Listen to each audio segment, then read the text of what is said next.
So আমরা আজকে যেটা পড়বো সেটা হচ্ছে ঘাস ফড়িং। তোমরা কি আমাকে শুনতে পাচ্ছ ঠিক মতো? একটু আওয়াজ দাও তো।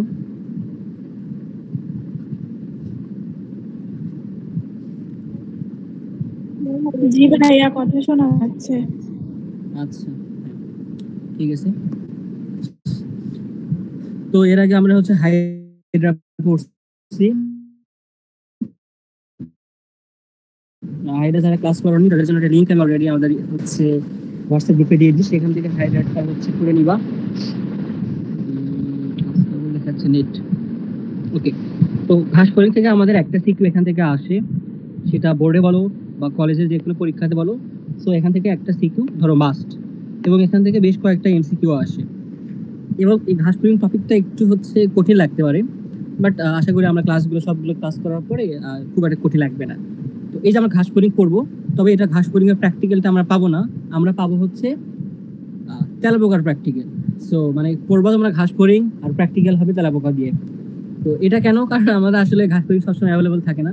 তবে যদি কারো আশেপাশে সুযোগ হয়, এখন যেহেতু ধান টান কাটতেছে, গ্রামে গিয়ে তোমরা হচ্ছে ঘাস ফড়িং দেখতে পারো। বিশেষ করে ঈদের মধ্যে যাবা অবশ্যই, তখন ঘাস ফড়িং তোমরা দেখতেই পারো। তো যাই হোক, কথা না বলি, তো এই যে ঘাস ফড়িং, যেটাকে বলা হচ্ছে গ্রাসহপার, আর এটা ঘাস ফড়িং হচ্ছে একটা আর্থ্রোপোডা পর্বের প্রাণী। এটা তো আমরা সবাই জানি যে ঘাস ফড়িং হচ্ছে আর্থ্রোপোডা পর্বের প্রাণী। তো এগুলো আসলে র্যান্ডম কিছু পড়ার আগে আমরা একটু হচ্ছে ঘাস ফড়িং দেখে আসি যে ঘাস ফড়িং আসলে দেখতে কি রকম। তো এখানে বেশ কিছু ঘাস ফড়িং এর তোমরা দেখতে পাচ্ছ, এগুলো অ্যাকচুয়ালি হচ্ছে ঘাস ফড়িং। দেখো এখানে কয়েকটা আছে মোটা, কয়েকটা চিকন, তারপরে কয়েকটা হচ্ছে সবুজ কালার, কয়েকটা বাদামি কালার, এরকম ভ্যারিয়েন্ট আছে। তো এই যে বিভিন্ন ভ্যারিয়েন্ট আছে, তো ভ্যারিয়েন্ট গুলোকে আমরা বলি হচ্ছে প্রকারভেদ। সেই প্রকারভেদ গুলো নিয়েও আমরা আশা করি সামনে পড়বো। এখন এমনি দেখি যে আসলে ঘাস ফড়িং দেখতে কিরকম। ওকে, তো আমরা এখানে একটা ঘাস ফড়িং এর ছবি নিয়ে আসছি। দেখো, তো ঘাস ফড়িং, যেহেতু একটা ঘাস ফড়িং একটা ধরো প্রাণী, তার মানে অবশ্যই এর মাথা থাকবে। আমাদের নর্মালি কি হয়, এই যদি একটা মানুষ হয়, এটা মানুষের বুক, এরপরে পেট, এবং তারপরে হচ্ছে পা হয়। অর্থাৎ মস্তক, এরপরে বক্ষ বা বুক, এবং তারপরে হচ্ছে পেট, তারপরে হচ্ছে পা। তার মানে এগুলো আমরা যদি লিখি যে মস্তক, তারপরে হচ্ছে বক্ষ, তারপরে হচ্ছে পেট। তো যেটা মাথা, সেটা আমরা একটু কয়েকদিন আগে করছিলাম, যে মাথা বা হচ্ছে তোমার হেড। বক্ষ সেটা হচ্ছে থোরাক্স, আর যেটা পেট সেটা হচ্ছে অ্যাবডোমেন। তো যদি মানুষের এই অঙ্গগুলো থাকে, ঘাস ফড়িংও ঠিক একই অঙ্গগুলোই আছে।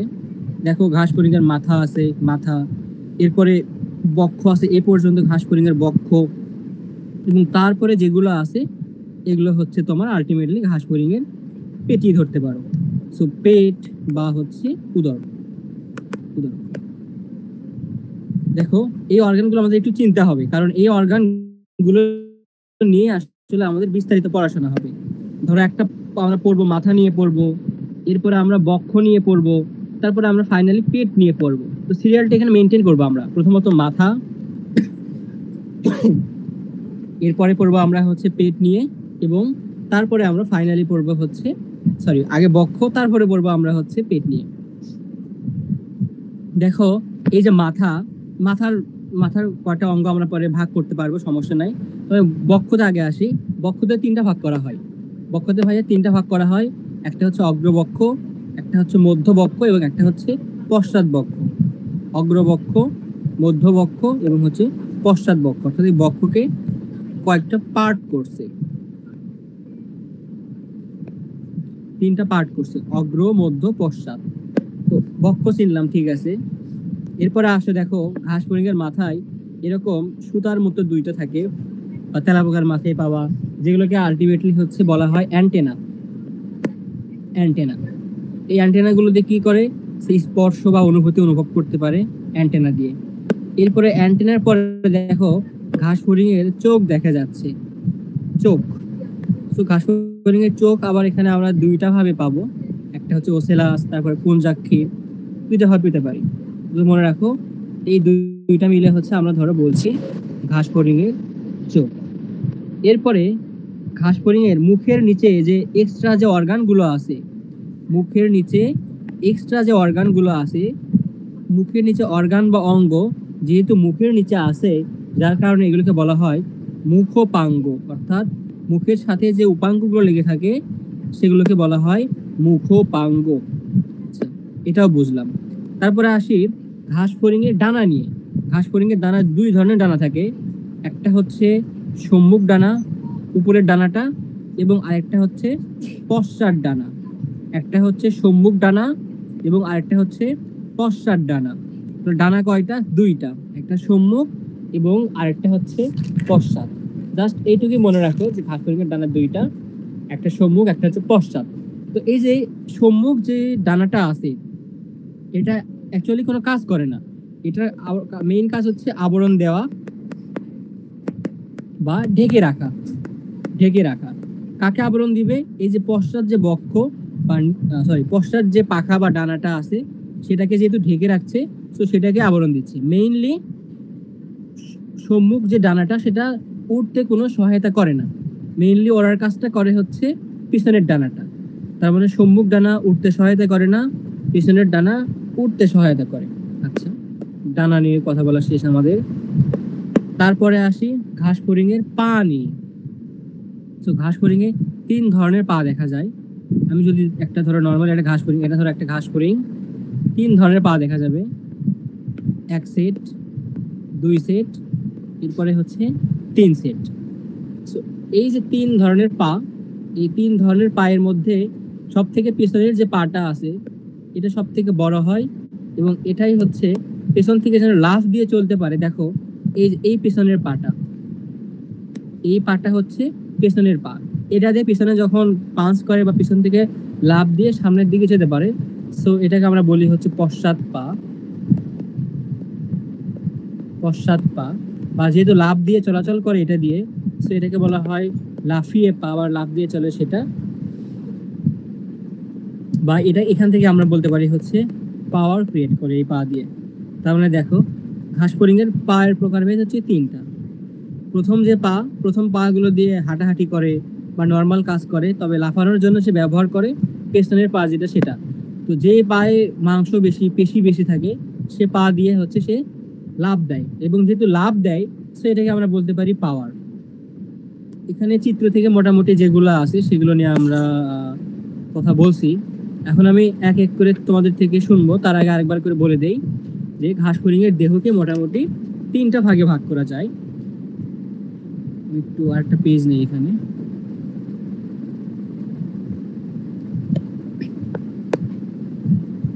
যে ধরো এইটা হচ্ছে একটা আমার ঘাস ফড়িং, এই ঘাস ফড়িংয়ের দেহকে তিনটা ভাগে ভাগ করা যায়, যার মধ্যে প্রথমে আছে হচ্ছে মস্তক, এরপরে অগ্রবক্ষ, মধ্যবক্ষ, পশ্চাৎ বক্ষ, এই পর্যন্ত হচ্ছে বক্ষ।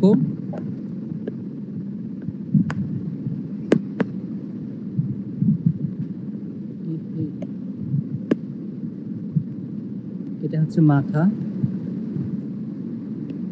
এই পর্যন্ত হচ্ছে বক্ষ, এবং পরের যেটুকু আছে সেটা হচ্ছে উদর বা পেট।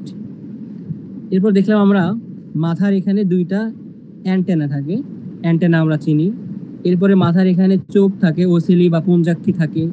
এরপরে মাথার নিচে কিছু উপাঙ্গ আছে, সো এগুলো হচ্ছে উপাঙ্গ আছে। এরপরে পুঞ্জাক্ষী বা চোখ, তারপরে অ্যান্টেনা। ওকে, তারপরে এখানে দেখলাম আমরা ঘাস ফড়িংয়ের ডানা দেখছি। সো দুই ধরনের ডানা দেখছি আমরা এখানে। কোন কালারটা ইউজ করি? এই কালারটা। উপরের যে ডানাটা আছে সেটা উঠতে সহায়তা করে, বাট ওড়ে না, মানে সরি, সেটা দিয়ে ওড়ে না, জাস্ট আবরণ দেয় বা ঢেকে রাখে। আর নিচের যে ডানাটা আছে সেটা মেইনলি হচ্ছে ওড়ার কাজ করে, ওড়ার কাজ করে হচ্ছে নিচের ডানা দিয়ে। এরপর আমরা পা দেখলাম যে তিন ধরনের পা থাকে, 1 2 3, এবং শেষের যে পাটা সেটা দিয়ে মেইনলি হচ্ছে চলাচল করে, এটা হচ্ছে পশ্চাৎ পা, পশ্চাৎ পা বা হচ্ছে লাফিয়া পা, যেটাতে লাফালাফি করে। বলো এই কয়েকটা টার্ম কি তোমরা বুঝতে পারছো?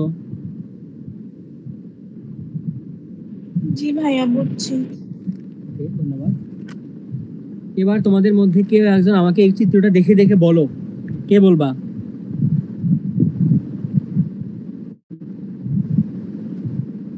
দেখি কে কে আছে।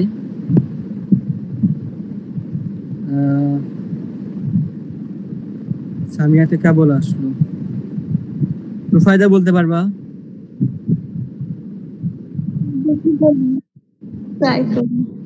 আচ্ছা, ঠিক আছে, দেখে দেখে ট্রাই করো। হচ্ছে তিনটা ভাগে, তিনটা হুম হুম। দেহ তিনটি অঞ্চলে বিভক্ত। হ্যাঁ, তারপর? বক্ষ আর উদর। হ্যাঁ, তারপর? আর মাথায় থাকে হচ্ছে অ্যান্টেনা, আচ্ছা থাকে। বক্ষ তিন পা থাকে, পিছনের পাকে বলা হয় লাফিয়ে পা। আচ্ছা তারপরে হচ্ছে কি থাকে? আচ্ছা, মোটামুটি হয়েছে। আচ্ছা, এরপরে নাবিলা বলো।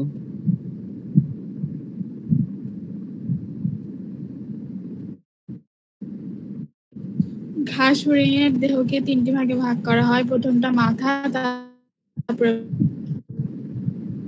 বক্ষ, তারপরে হচ্ছে উদর। বক্ষকে আবার তিন ভাগে ভাগ করা হয়, একটা হচ্ছে অগ্রবক্ষ, মধ্যবক্ষ আর পশ্চাৎ বক্ষ। আর ঘাস হরিণের সামনে দুটো অ্যান্টেনা থাকে, যেটা দিয়ে ঘাস হরিণ ঘা নেয়। আর ঘাস হরিণের হচ্ছে ডানা হচ্ছে দুটো, একটা পশ্চাৎ আর একটা হচ্ছে সম্মুখ। পশ্চাৎ ডানা দিয়ে হচ্ছে উঠতে সাহায্য করে। আর পা হচ্ছে তিন ধরনের, পেছনের পা দিয়ে হয় আর সামনের দুই পা দিয়ে হাঁটে। আর চোখ হচ্ছে কি পুঞ্জাক্ষী আর একটা ওয়ারলেস নাকি ওসেলি। আচ্ছা, হয়েছে হয়েছে, তারপরে? আচ্ছা, তারপরে কি তারপর হ্যাঁ ঠিক আছে ঠিক আছে, ওকে। আচ্ছা, এরপরে দেখি স্নেহা বলো তো।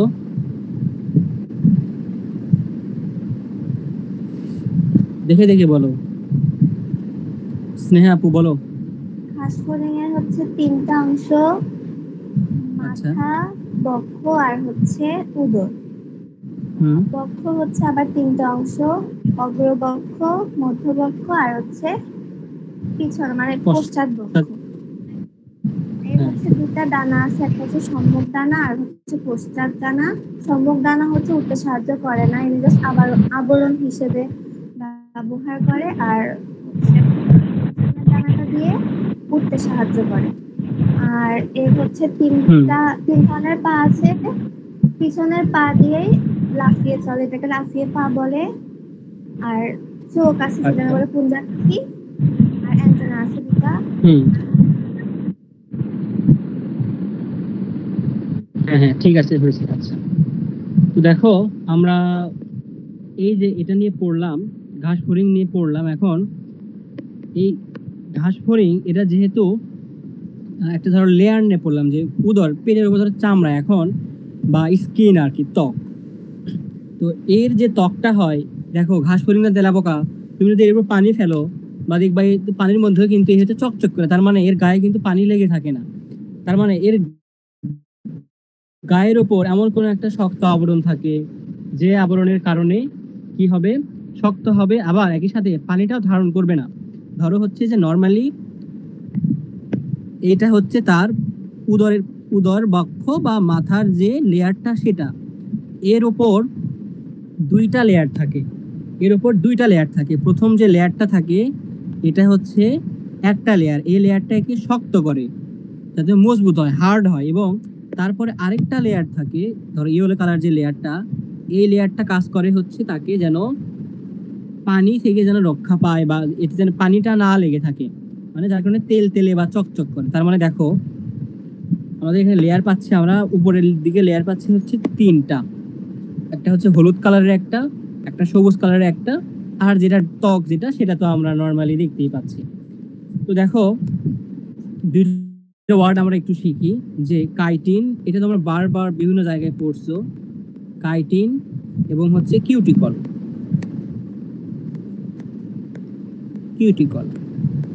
সো এই যে কাইটিন যেটা, এই হচ্ছে শক্ত শর্করা,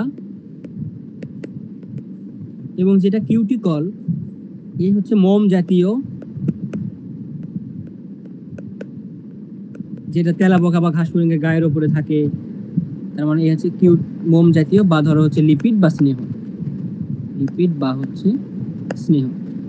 সো এখন দেখো হলুদটা আমরা পাইছি কি, এ হচ্ছে পানি বিদ্বেষী, মানে এর কোনো পানি থাকবে না, এই সাথে পানি আর নেয় নাই। সো এই যে কিউটিকল যেটা আছে, এই যেহেতু মোম জাতীয়, তার মানে এর উপর পানি পড়লে পানি লেগে থাকবে না। আবার তারপরের যে লেয়ারটা সবুজ কালার, তাকে আমরা বললাম হচ্ছে শক্ত। আমরা পড়ছি কাইটিন হচ্ছে শক্ত, কাইটিন হচ্ছে এর শক্ত আবরণ দেয়, এবং পানির যেটা আবরণ নেয় না সেটা হচ্ছে কিউটিকল। কিউটিকল তোমরা চাইলে জাস্ট এইটুকু একটু হচ্ছে খাতায় লিখে নিতে পারো, আমি তারপর আবার একটু পরে দিচ্ছি, আরো টুকু কিছু লেখা লাগবে এখানে। সো দেখো এটা বুঝলা কিনা, হলুদ যে আবরণটা যেটা সব থেকে বাহিরের আবরণ, সেখানে যেন পানি বা অন্য কিছু লেগে না থাকে, যার কারণে আমরা কিউটিকল বা মম জাতীয় একটা আবরণ দিব। তার নিচে যেন একটু শক্ত হয়, এই জন্য আমরা হচ্ছে এখানে কাইটিন যুক্ত শক্ত শর্করা যে আবরণ সেটা দিব। ওকে, এখন এখান থেকে আমরা একটু দেখো, তার মানে আবরণ নিয়ে পড়ছি, যে আবরণ, আবরণ। সো আবরণের কাজ কি? এক নাম্বার কাজ হচ্ছে দেহকে সুরক্ষা দেয়া, সুরক্ষা দিবে। এবং আবরণের 2 নাম্বার যে কাজ, সেটা হচ্ছে দেহের আকৃতিটা ফিক্স রাখা, দেহের আকৃতি। তারপরে দেখো শক্ত আবরণ যেটা আমরা পড়লাম, শক্ত আবরণ, এই শক্ত আবরণটা ছিল হলো কাইটিন, কাইটিন যেটা অ্যাকচুয়ালি শর্করা বা কার্বোহাইড্রেট, কার্বোহাইড্রেট। এবং তারপরে আমরা আরেকটা দেখলাম, সেটা হচ্ছে ধরো পিচ্ছিল যে আবরণটা করে, পিচ্ছিল যে আবরণ, পিচ্ছিল আবরণ, এটা দেয় কি কিউটিকল। এটা কেন দেয়? যেন হচ্ছে পানি না লেগে থাকে, পানি না লেগে থাকে। বলো এটা কি বুঝতে পারছো?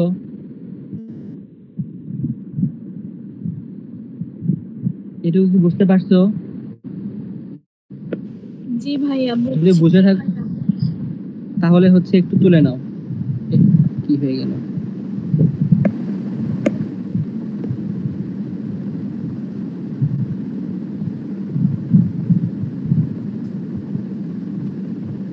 এটা একটু ঝটপট তুলে নাও।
হয়েছে?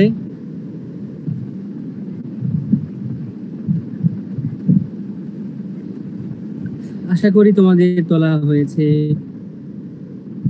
দেখো এই যে শক্ত যে আবরণ আমরা ক্লাস 9-10 পড়ছি স্ক্লেরাইট, সো শক্ত যে আবরণ সেটা হচ্ছে তোমার স্ক্লেরা, বানানটা কি ছিল? স্ক্লেরাইট, এটা মানে হচ্ছে তোমার হার্ড বা শক্ত। এখন দেখো এই যে ঘাস ফড়িং এ কিন্তু হচ্ছে মাথা ঘুরাইতে পারে, অর্থাৎ মাথা সে হচ্ছে তোমার 180 ডিগ্রি ঘোরাতে পারে। কিভাবে বোঝাই? দেখো তুমি তোমার হচ্ছে মাথা ঘোরাতে পারতেছো, তো এই ঘাস ফড়িংও হচ্ছে মাথা ঘোরাতে পারে। তার মানে এর মাথা এখানে ঘোরানোর জন্য এখানে কিন্তু ফিক্সড করে দিলে হবে না, এখানে এমন কিছু আমাদের যেরকম হচ্ছে ঘাড় আছে, সো এদের এখানে এমন কিছু দেয়া লাগবে যেন সে মাথাটা এরকম ঘোরাতে পারে। সো এদের এখানে মাথা ঘোরানোর জন্য এক ধরনের তন্তু থাকে যেগুলোকে বলা হয় সূচার। সূচার অর্থাৎ মাথা এবং বডির মাঝখানে হচ্ছে একটা সূচার জাতীয় এক ধরনের তন্তু থাকে, যারা হচ্ছে মাথাকে বডির সাথে লেগে থাকতে সহায়তা করে এবং এগুলো হচ্ছে যেন ঘুরতে পারে। সেই যে সূচারটা, এটা হচ্ছে তোমার সূচার বা সুতা বা সেলাই, সেখান থেকে আমরা এটা বলতে পারি হচ্ছে টেন্ডন। টেন্ডনের কাজ কি আমরা যখন হচ্ছে তোমার চলন অধ্যায় পড়বো তখন এটা বুঝতে পারবো। একটা আছে টেন্ডন এবং আরেকটা আছে হচ্ছে লিগামেন্ট। বাট আপাতত মনে রাখো এখানে বডির সাথে যেটা মাথাকে লেগে রাখছে এটাই হচ্ছে সূচার, যেটা অ্যাকচুয়ালি টেন্ডন। বুঝলে এইটুকু? ওকে, তারপরে আমরা আসি হচ্ছে পরের পার্টটুকুতে। আমরা পাখা নিয়ে পড়াশোনা করলাম, যে পাখা। দেখো এখানে পাখা দেখতে পাচ্ছ মনে হয় তোমরা, আমিও দেখতে পাচ্ছি, সমস্যা নেই। সো এই যে অগ্র ডানা বা সম্মুখ যে ডানা এবং হচ্ছে পশ্চাৎ ডানা, সো এই অগ্র ডানা এটাকে বলা হয় ট্যাগমিনা, অগ্র ডানাকে বলা হয় ট্যাগমিনা। এখন বলতে পারো এটাকে হচ্ছে কেন ট্যাগমিনা বলা হয়? আচ্ছা ভুল বললাম নাকি? ট্যাগমিনা এটা না, হ্যাঁ ঠিক আছে ট্যাগমিনাই। তো দেখো অগ্রডানার কি কি কাজ করে আমরা একটু লিখি এখানে। এ হচ্ছে উঠতে পারে না, উঠতে পারে না, এবং এই হচ্ছে আবরণ দেয়, পেছনেরটাকে আবরণ দেয়, মানে পেছনের ডানাকে আবরণ দেয় বা ঢেকে রাখে। সো আবরণ দেয় বা হচ্ছে ঢেকে রাখে, ঢেকে রাখে, ঢেকে রাখে মানে কি কাভার করে। সো যে কাভার করে তাকে বলা হয় ট্যাগমিনা। যে কাভার করে তাকে বলা হয় ট্যাগমিনা, বা মনে রাখতে পারো ট্যাগমিনা বা হচ্ছে টেলুমেন্ট। টেলুমেন্ট। আবার এটা যেহেতু ঢেকে রাখতেছে তার মানে এই কিন্তু আবরণটা দিচ্ছে, অবশ্যই কি শক্ত হতে হবে, পেছনেরটাতে উড়বে সে যেন মুভ করতে পারে, বেশি শক্ত না হলে হবে, শক্ত হলে ভেঙে যাবে। বাট যেহেতু সামনেরটা দিয়ে ঢেকে রাখতেছে এবং হচ্ছে আবরণটা দিচ্ছে, সো এটাকে শক্ত হতে হবে। তো যদি শক্ত হয়, যদি শক্ত হয়, ধরো হচ্ছে অগ্র ডানাটা শক্ত, শক্ত, যার কারণে আমরা এটাকে বলি হচ্ছে হার্ড। আর যেটা বায়োলজিক্যাল যে ওয়ার্ডটা সেটাকে বলা হয় এলিট্রা। এলিট্রা, তার মানে অগ্র ডানাকে আমরা এলিট্রা বলতে পারি, আবার ট্যাগমিনা বলতে পারি। সো কেন বলা হয় এখানে কারণগুলো লেখা আছে। অগ্র ডানাটা শক্ত হয় যার কারণে এটাকে বলি আমরা হচ্ছে এলিট্রা,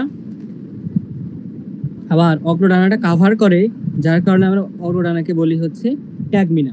আর পেছনের ডানা পশ্চাৎ ডানা সেই হচ্ছে উঠতে পারে, উঠতে পারে। এবং এখান থেকে আর একটু পড়ি, সেটা হচ্ছে যে ধরো আমরা বক্ষ নিয়ে পড়লাম না, যে এটা হচ্ছে মাথা, তারপরে এখান থেকে বক্ষ, তারপরে উদর। বক্ষ তিনটা ভাগ পাইছি, অগ্রবক্ষ, পশ্চাৎ বক্ষ এবং হচ্ছে অগ্রবক্ষ, মধ্যবক্ষ এবং পশ্চাৎ বক্ষ। সো এই অগ্রবক্ষে ডানা থাকে সম্মুখ ডানা এবং মধ্যবক্ষে ডানা থাকে হচ্ছে পশ্চাৎ ডানাটা। সো এটা হচ্ছে মধ্যবক্ষে থাকে, মধ্য, আর এটা হচ্ছে অগ্র। তোমরা চাইলে হচ্ছে চিত্রটা একটু তুলে নিতে পারো। যে ধরো এরকম অগ্রবক্ষে লিখে নিলা, এরপর লিখলে মধ্যবক্ষে, তারপরে অগ্রবক্ষের দুইটা নাম এরিথ্রা এবং ট্যাগমিনা কেন লেখা বলা হয় সেটা সহ একটু তুলে নাও।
তোলা হয়েছে পুরা?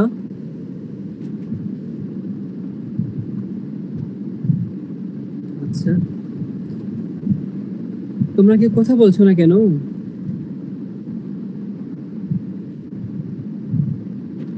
জি ভাইয়া বলতে। আচ্ছা, এরপরে দেখো আমরা পা নিয়েও পড়াশোনা করছি, যে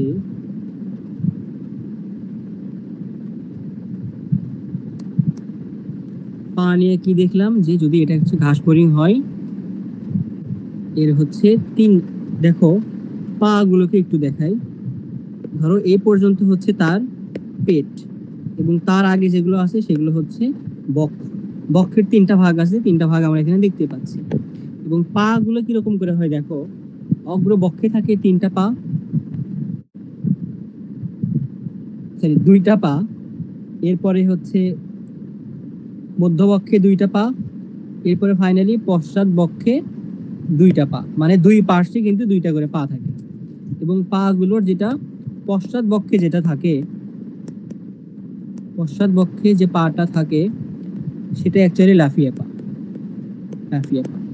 এবং ডানার ক্ষেত্রে দেখো, ডানার ক্ষেত্রে আমরা দেখছি যে অগ্রবক্ষে দুটো ডানা থাকে এবং মধ্যবক্ষে দুটো ডানা থাকে, এবং মধ্যবক্ষের ডানা দিয়ে হচ্ছে সে চলাচল, সরি ওড়ার কাজটা করে।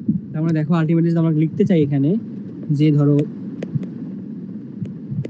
অগ্রবক্ষ, দেখতে পাচ্ছ কিনা লেখা,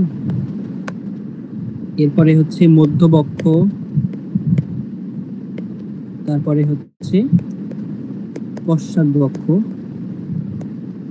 সো অগ্রবক্ষে যদি আমরা ডানাটা দেখাই, অন্য একটা কালার দিই, এই হচ্ছে এখানে ডানা, ডান আর বাম পাশে দেখাচ্ছি। মধ্যবক্ষে দুইটা ডানা এবং পশ্চাৎ বক্ষে কোনো ডানা নাই। আবার অগ্রবক্ষে দুইটা পা, মধ্যবক্ষে দুইটা পা, পশ্চাৎ বক্ষেও দুইটা পা। আমরা আলটিমেটলি দেখো ডানা হচ্ছে কয় জোড়া, দুই জোড়া বা চারটি, আর পা হচ্ছে তিন জোড়া বা ছয়টি। আজকের ক্লাস মেইনলি আমাদের ঘাস ফড়িং এর যে পরিচিতি সেটা নিয়ে, এবং এই পা দিয়ে হচ্ছে লাফায়,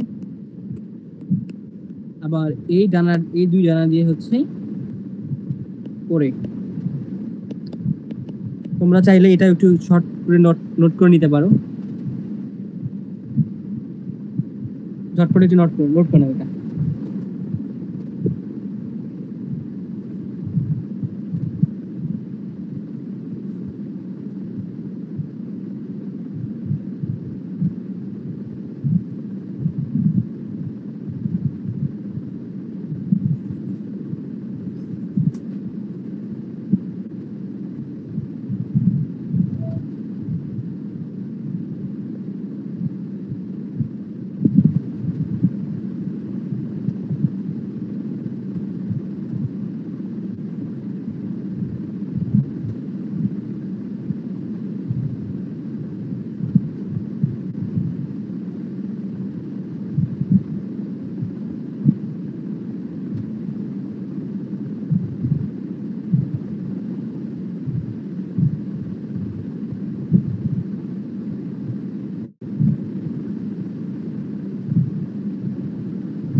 ওকে, আশা করি তোলা হয়েছে।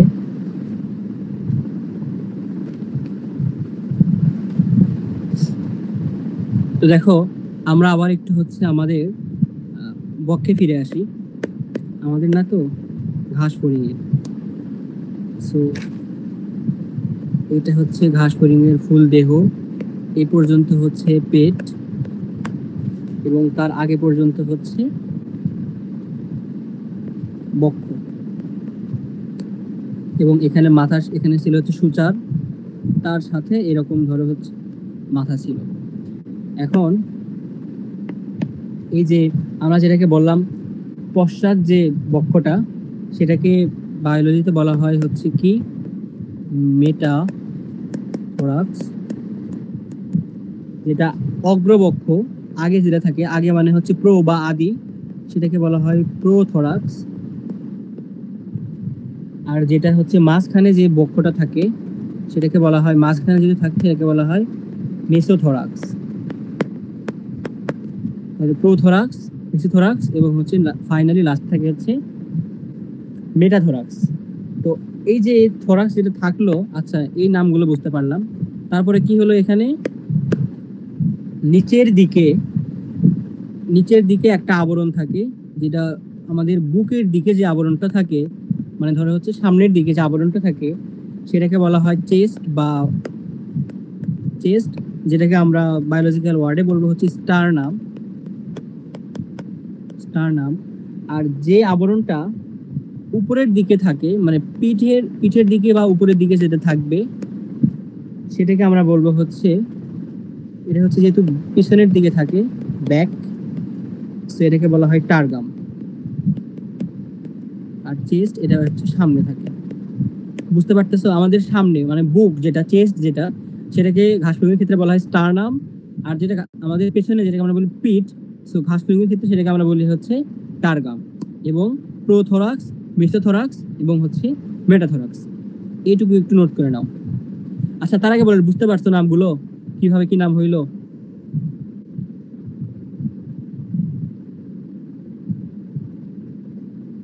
যদি বুঝে থাকো তাহলে তুলে নাও, আর যদি না বুঝে থাকো তাহলে প্রশ্ন করো।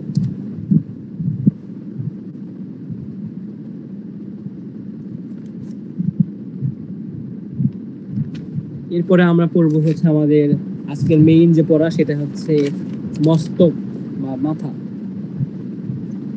ঝটপট তুলে নাও।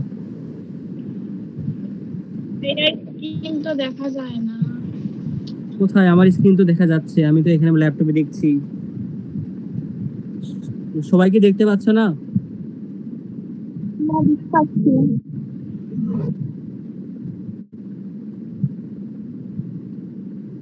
আচ্ছা, কারো যদি স্ক্রিন দেখা না যায়, আবার একটু লিভ নিয়ে আবার জয়েন করো, মনে হয় দেখা যাবে।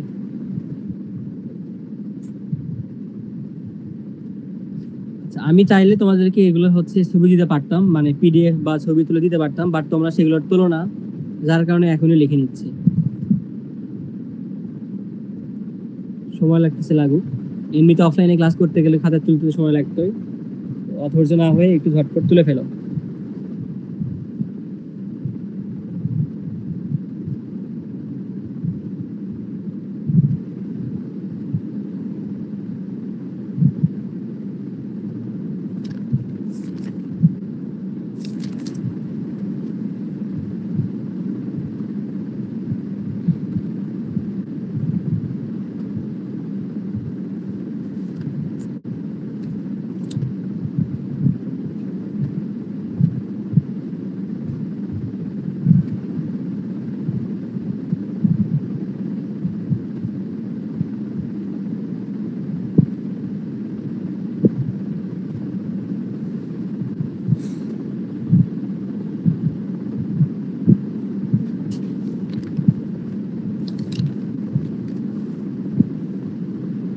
ভাইয়া এই জিনিসটা আর একবার একটু বুঝে দেন তো, আমার নেটের সমস্যা ছিল তো।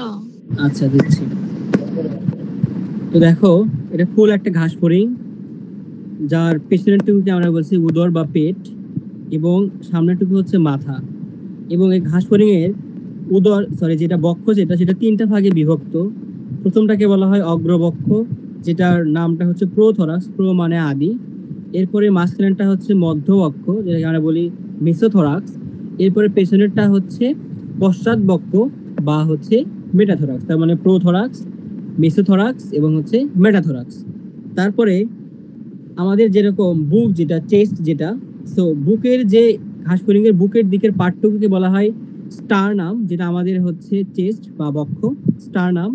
আর আমাদের পিঠের দিকে যেটা ব্যাক পার্টে থাকে সেটা ঘাসফড়িংয়ের ক্ষেত্রে বলা হয় টারগাম। তার মানে পিছনে হচ্ছে টারগাম আর সামনে হচ্ছে স্টারনাম। দেখো দন্ত শতে সামনে, স্টারনামের প্রথমে হচ্ছে দন্ত স, স স দুইটাই সামনে, এটা উলটপালট হয়ে যাবে। স্টারনাম কোনটা, টারগাম কোনটা। স্টারনাম হচ্ছে সামনে, টারগাম হচ্ছে পেছনে। বুঝতে পারলা? জি ভাইয়া বুঝছি।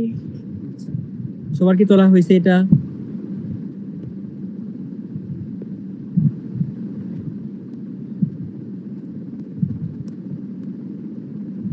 আমি কি চেঞ্জ করবো, পার্টটাতে যাব?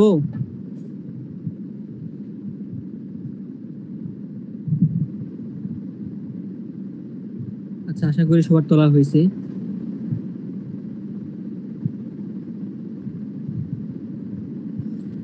দেখো আমাদের আসল যে এই চিত্রটা ছিল সেখানে আমরা একটু ব্যাক করি, এবং এই চিত্র মোটামুটি আমাদের সবগুলো পড়াই হয়ে গেছে। আমরা অগ্রপথ চিনি, তারপর পশ্চাৎপথটা চিনি, যে লাফিয়ে চলে। এরপরে আমরা ডানা চিনি, এরপরে মাঝখানের যে পাটা সেটাও চিনি, অগ্রপথ, মধ্যপথ, পশ্চাৎপথ। আমরা ডানাও চিনি, ডানা হচ্ছে দুইটা, একটা হচ্ছে সামনে, একটা পেছনে। যাই হোক, আমরা মস্তক চিনি, মাথা চিনি, বক্ষ যে তিনটা পার্ট সেটাও চিনি, প্রোথোরাক্স, মেসোথোরাক্স, মেটাথোরাক্স, এবং তারপরে হচ্ছে উদর বা পেট। এরপরে আমরা অ্যান্টেনা চিনি, এরপরে জটিল চক্ষু বা চোখ চিনি, তার সামনে আছে ফ্রন্স বা হচ্ছে কপাল। এরপরে অভিপজিট লাগবে না আপাতত। দেখো এই টার্মগুলো বুঝতে পারছি। এবার আসি হচ্ছে আমাদের ঘাসফড়িংয়ের একদম ধরে, এবার আমরা ওকে সামনে থেকে দেখছি। সামনে থেকে ওদের আমরা হচ্ছে মাথায় দেখব। সো মাথার যে বিভিন্ন পার্ট আছে সেটাই আলটিমেটলি আমরা দেখতে পারবো। দেখো এখানে দেখাই যাচ্ছে মাথার বিভিন্ন পার্ট। প্রথমত আসি হচ্ছে ধরো এই যে উপরের যে চাঁদিটা, উপরের যে চাঁদি সেটাকে বলা হয় ভার্টেক্স। তাহলে উপর চাঁদিকে কি বলা হবে? ভার্টেক্স।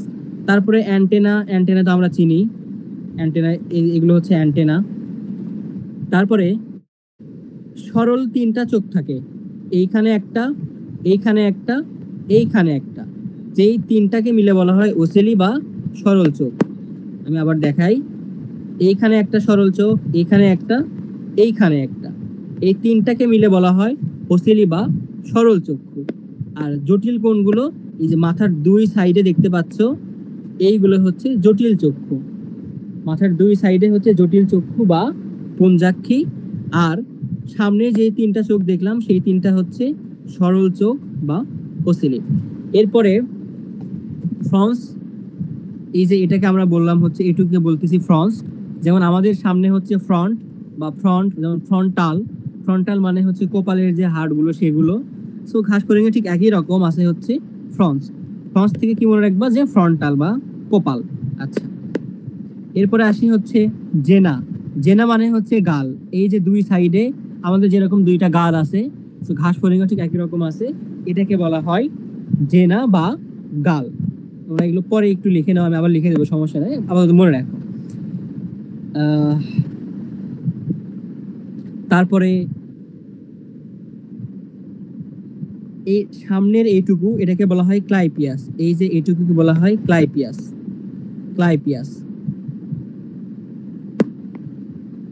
তারপরে দেখো যেটা এই জায়গাতে দেখা যাচ্ছে, এটা হচ্ছে ল্যাব্রাম, এটা একটা ঠোঁট, ল্যাব্রাম বা ঠোঁট, ল্যাব্রাম বা ঠোঁট। আমি পরে আবার সুন্দর করে লিখে দিচ্ছি। এবং তারপরে এখানে যেটা দেখতে পাচ্ছ সেটা হচ্ছে ম্যান্ডিবল, ম্যান্ডিবল বা চোয়াল, ম্যান্ডিবল বা চোয়াল। সো আমি এখন একটু সরল একটা চিত্র আঁকায় দেই, নিচে আঁকাই।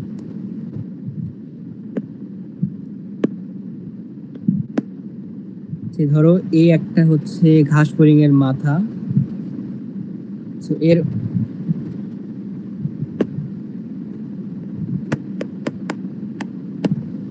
উপরের যে পার্টটুকু থাকে এটাকে বলা হয় ভার্টেক্স। এটাকে বলা হয় ভার্টেক্স।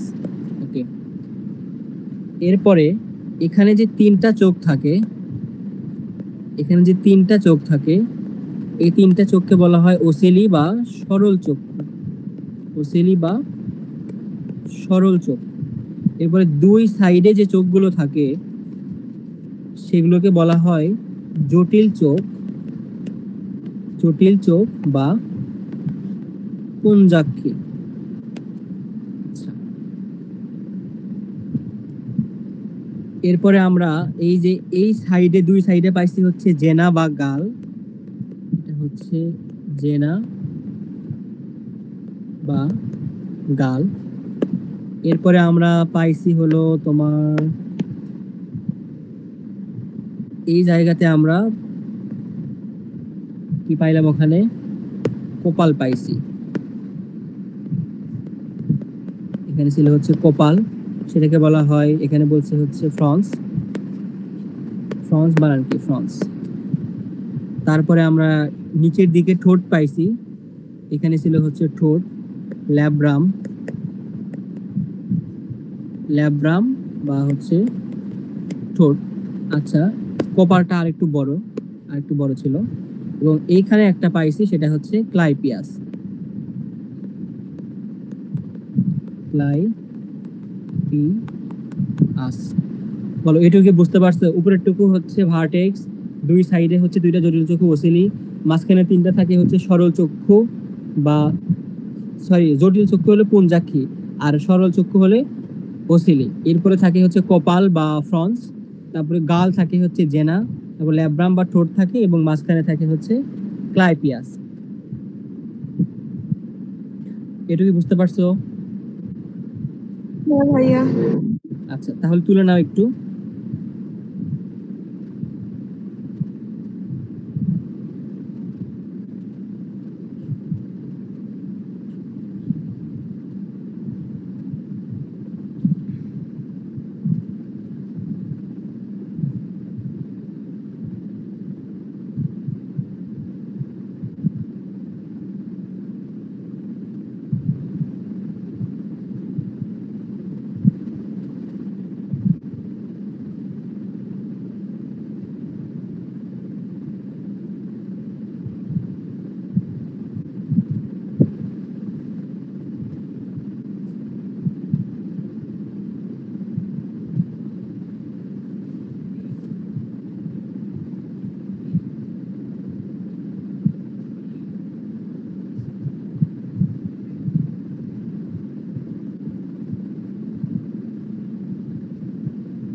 বলো হয়েছে কিনা।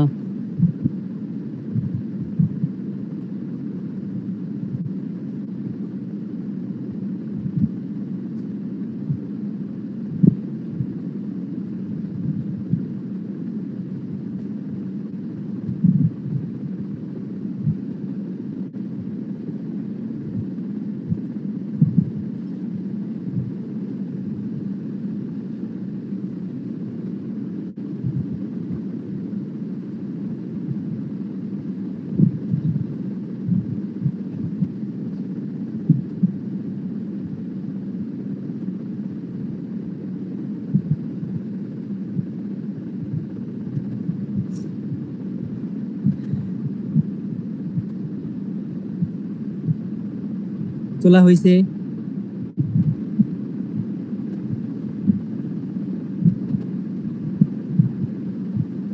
কি আছে না নাই? না, অনেকজনই আছে। আচ্ছা, আজকে সারা নাই না? সারা কোথায়?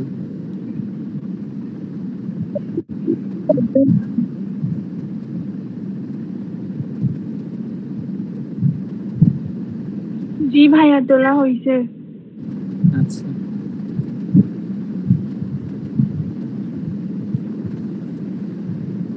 আচ্ছা, তারপরে আর কি বলতে চাইছিলাম এখানে?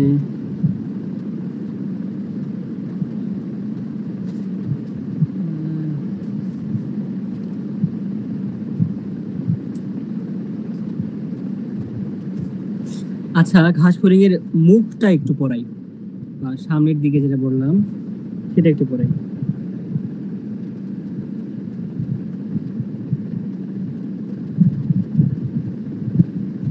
তো দেখো, এখানে চিত্রে দেখা যাচ্ছে যে আমরা এখানে নিয়ে আসছি অলরেডি। তো দেখো, আমরা ঠোঁট পাইছিলাম, সেটা হচ্ছে ল্যাব্রাম পাইছিলাম। ঠোঁটের দিক থেকে আমরা পাইছিলাম ল্যাব্রাম। সো এই ল্যাব্রামটা হচ্ছে উপরের ঠোঁট। যখন তোমরা তেলাপোকার প্র্যাকটিক্যালটা করবে না, তখন এই প্র্যাকটিক্যালটা আমাদের করতে হবে, যে ঘাস ফড়িং এর মুখপাঙ্গগুলো ব্যাখ্যা করো। সো ল্যাব্রামটা হচ্ছে উপরের ঠোঁট, আর এই যে লেবিয়ামটা, এটা হচ্ছে নিচের ঠোঁট। পরীক্ষায় কনফিউজড হয়ে যাবা যে ল্যাব্রাম উপরে নাকি লেবিয়াম নিচে, ল্যাব্রাম উপরে নাকি লেবিয়াম নিচে, কোনটা উপরে কোনটা নিচে, এটা কনফিউশন হয়ে যাবে। এটা কনফিউশন করা যাবে না, কয়েকবার দেখলেই পারবা। এরপরে সাইডে, মুখের সাইডে দুই ধারে আমাদের যেরকম চোয়ালটা আছে, তো এদেরও ঠিক একই রকম করে চোয়াল আছে। এদের চোয়ালটার নামও হচ্ছে ম্যান্ডিবল। এদের চোয়ালটার নামও হচ্ছে ভাইয়া ম্যান্ডিবল। ওকে, তারপরে এই দুই ধারে হচ্ছে ম্যাক্সিলা থাকে। ম্যাক্সিলা মানে কি, দেখো এখানে অনেক ধরনের হচ্ছে অ্যান্টেনা টাইপের বা পাল্প টাইপের থাকতেছে, শুঙ্গ টাইপের, সেগুলোকে আমরা বলছি হলো ম্যাক্সিলা। ম্যাক্সিলা এগুলো দিয়ে খাবারটা মুখের কাছে নিয়ে আসে। এই ম্যাক্সিলা দিয়ে কি করে, খাবারটা মুখের কাছে নিয়ে আসে। আচ্ছা, এরপরে এখানে মাঝখানে যেটা বাকি আছে সেটা হচ্ছে হাইপোফ্যারিংস। সো হাইপোফ্যারিংস, ফ্যারিংস মানে হচ্ছে গলবিল, আর হাইপো মানে নিচে। কত ক্লাসে আমি মেবি হাইপো মানে উপরে বলছিলাম, হাইপো মানে হচ্ছে নিচে। সো ফ্যারিংস মানে গলবিল, তার মানে গলবিলের যেটা নিচে থাকে সেটাকে বলা হয় হাইপোফ্যারিংস। এটা কাইন্ড অফ হচ্ছে তোমার জিহবার মতো কাজ করে এই যে ঘাস ফড়িং এর দেহের ক্ষেত্রে। তার মানে দেখো, সবগুলো পার্ট আমরা চিনি কিনা। ল্যাব্রাম উপরে, তার লেবিয়ামটা নিচে, মানে উপরের ঠোঁট নিচের ঠোঁট। আচ্ছা, দুইটা ঠোঁট তাহলে চলে গেল, দুইটা ঠোঁট চলে গেল। আমরা এখানে ভালো করে লিখি যে উপরের ঠোঁট নিচের ঠোঁট, ল্যাব্রাম লেবিয়াম। এরপরে দুই সাইডে দুইটা চোয়াল, এই পাশে চোয়াল, এই পাশে চোয়াল, দুইটা চোয়াল বা ম্যান্ডিবল। তারপরে এইখানে ম্যাক্সিলা, এইখানে ম্যাক্সিলা, দুই পাশে দুইটা ম্যাক্সিলা, এবং মাঝখানে এখানে জিহবার মতো, সেটা হচ্ছে হাইপোফ্যারিংস। বলো, এই যে কয়েকটা organ, labrum, labium, mandible, maxilla, hypopharynx, এই কয়েকটা তোমরা চিনলা কিনা? জি ভাইয়া, চিনছো? চিনছি। আচ্ছা, এখন এই যে ল্যাব্রাম যেটা, সে হচ্ছে উপরে থাকে, দেখতে গোলাকার, আর যেহেতু ঠোঁটে যেহেতু মাংস থাকে, তার মানে হবে মাংসল। আবার লেবিয়াম যেটা, সে হচ্ছে নিচের ঠোঁট, এও মাংসল। এ কি করে, আমরা দেখো নিচের ঠোঁট দিয়ে খাবারটা আমরা মুখের মধ্যে নেই, বা ম্যান্ডিবল বা চোয়ালের কাছে নিয়ে যাই। এই হচ্ছে নিচের ঠোঁটের কাজ। আমি কাজগুলো পরে লিখে দিব, আজকে অত কিছু লিখে দিব না, জাস্ট চিনি একটু। এরপরে এখানে যে ল্যাবিয়াম যেটা আছে, এখানে দুইটা পার্ট আছে। দেখো, লেবিয়ামের পার্ট হচ্ছে দুইটা। উপরের দিকে একটা শেপ থাকে, সেটাকে বলা হয় মেন্টাম। আর মেন্টাম যার উপর দাঁড়াই থাকে, সেটাকে বলা হয় সাবমেন্টাম। লেখা খারাপ হচ্ছে, সমস্যা নেই। সো এখন এই যে এই মেন্টাম যেটা, দেখো আমাদের কিন্তু থুতনি আছে। থুতনি বোঝো তো, যেখানে হচ্ছে কেমনে বোঝে, থুতনি তো থুতনি। সো এই মেন্টাম, বাইরেকে বলা হয় চিন। তোমরা কি যেন একটা ওয়ার্ড ইউজ করো না, যে থুতনিতে যদি মাংস ধরে যায়, কি যেন বলে ওটাকে, কি বলে একজন বলো তো। কে বলে? আরে সেদিন কে যেন বললো যে থুতনি বা গালের এখানে যদি মাংস ঝুলে যায় ডাবল চিন না কি যেন একটা বলে। যাই হোক, অ্যাকচুয়ালি এটা হচ্ছে থুতনি। তো তার মানে এই মেন্টামটা হচ্ছে থুতনি। দেখো যদি এভাবে একটু নিজের সাথে মিলায় পড়ো, তাহলে পরীক্ষার হলে গিয়ে নিজে একটু নিজের দিকে তাকালেই বুঝতে পারবা কি কি লিখতে হবে, লিখতে পারবা। বাট তুমি যদি ডাইরেক্ট মুখস্থ করো থাকবে না, ভুলে যাবা।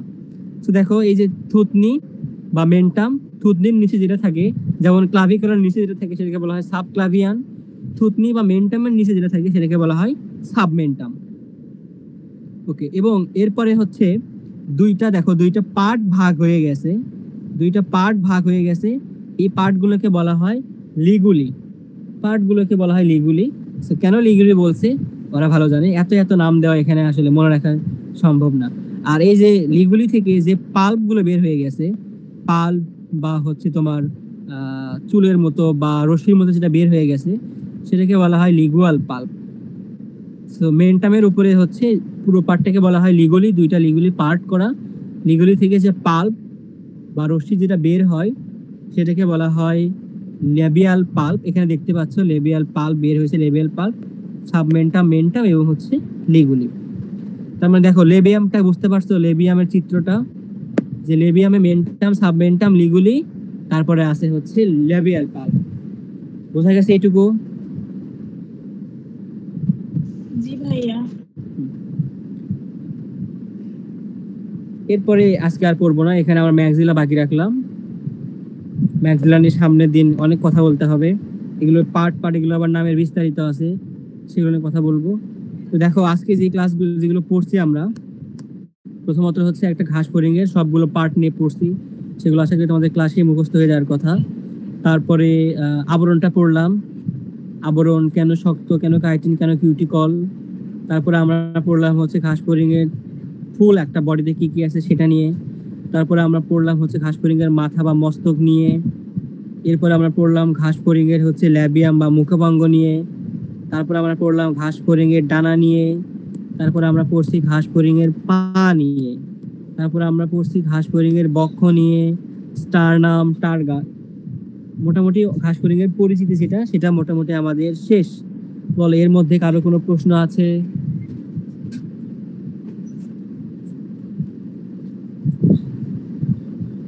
কারো কোনো প্রশ্ন থাকলে বলতে পারো। আমার কোনো প্রশ্ন নাই। আচ্ছা, আজকে অনেকজন ক্লাসে ছিলাম, এরকম করে সবাই যদি ক্লাসে থাকো তাহলে ভালো, পড়ানোর মধ্যে একটা শান্তি লাগে। তাছাড়া ক্লাসে না থাকলে ভালো লাগে না। তো যাই হোক, আজকের ক্লাসটা এই পর্যন্তই। আচ্ছা